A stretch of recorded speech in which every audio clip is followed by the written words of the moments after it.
Di sebuah desa kecil yang subur dan damai, hiduplah seorang lelaki bernama Darman. Sejak muda, ia dikenal rajin bekerja. Sawah warisan orang tuanya dikelola dengan baik, dan hasil panennya selalu melimpah.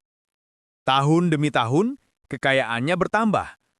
Ia membeli sawah-sawah lain, mempekerjakan buruh tani, dan membangun rumah besar yang menjulang di tengah desa.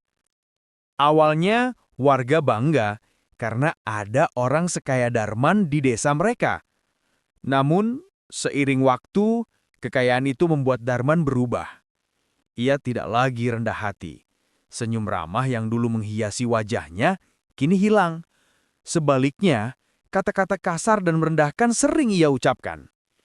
Ketika seorang tetangga datang memohon beras karena anaknya kelaparan, Darman berkata dengan sombong, "Kenapa harus aku yang membantu? Kalau kalian rajin bekerja seperti aku, kalian tidak akan kelaparan. Jangan mengharap dari hartaku." Warga yang mendengar itu hanya bisa menunduk. Mereka sakit hati, tapi tak berani melawan. Sejak saat itu, nama Darman menjadi buah bibir. Ia bukan lagi kebanggaan desa, melainkan simbol kesombongan. Tahun berganti. Suatu ketika, kemarau panjang melanda desa itu. Hujan tak turun berbulan-bulan. Sungai mengering, dan sawah-sawah mulai retak. Warga panik. Mereka mengumpulkan tenaga, bergotong royong membuat sumur dan saluran air kecil untuk menyelamatkan tanaman mereka. Namun, Darman tidak peduli. Ia berdiri di depan rumah megahnya dan berkata, "Untuk apa kerja keras seperti itu? Aku bisa beli air kapan saja. Aku orang kaya." Awalnya warga iri. Mereka melihat deretan gerobak air masuk ke rumah Darman. Namun, kebanggaan itu tak berlangsung lama.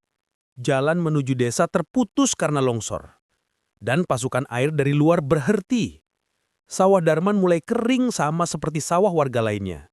Warga yang saling membantu masih bisa memanen meski sedikit. Mereka berbagi hasil, saling menguatkan satu sama lain. Tetapi sawah Darman bernasib malang. Ketika padinya mulai tumbuh, hama tikus menyerang dengan ganas. Padi habis dalam sekejap. Buruh tani yang dulu bekerja padanya pun meninggalkannya, mencari pekerjaan di tempat lain. Darman murka. Ia berteriak-teriak di sawahnya yang gundul. "Kenapa semua ini terjadi padaku? Aku punya segalanya, tapi sekarang aku tak punya apa-apa."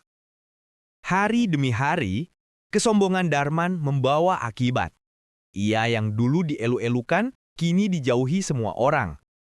Tidak ada lagi tetangga yang mau menyapanya. Tidak ada buruh tani yang mau bekerja padanya.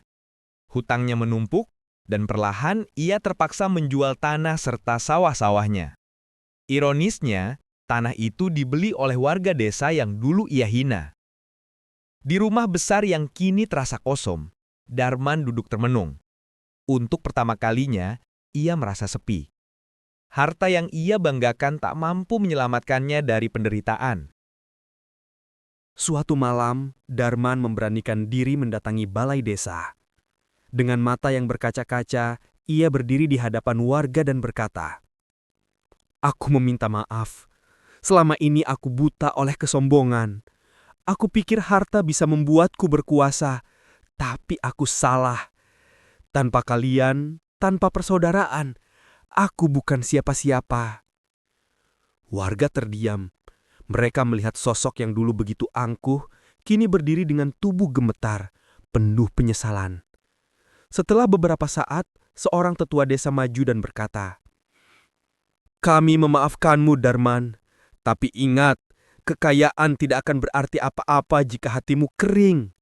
Bergabunglah kembali dengan kami. Belajarlah untuk rendah hati." Lahirnya Darman yang baru. Sejak malam itu, hidup Darman berubah. Ia tak lagi menjadi tuan besar yang hanya memerintah. Ia ikut bekerja bersama warga, memanggul air, menanam padi, dan bergotong royong membangun irigasi. Meski hartanya tak lagi sebanyak dulu, hidupnya terasa lebih tenang. Senyum ramah yang hilang bertahun-tahun kini kembali. Warga pun akhirnya kembali menerimanya. Darman sadar, karma yang ia alami adalah pelajaran berharga, bahwa kesombongan hanya akan menghancurkan, sementara kerendahan hati dan kepedulian terhadap sesama akan membawa keberkahan. Pesan moral: kesombongan adalah jalan menuju kehancuran. Harta dan kekuasaan tak akan menyelamatkan kita jika hati dipenuhi angkuh. Justru dengan rendah hati, saling menolong dan menghargai sesama, hidup kita akan penuh berkah dan doa yang tulus dari orang-orang di sekitar.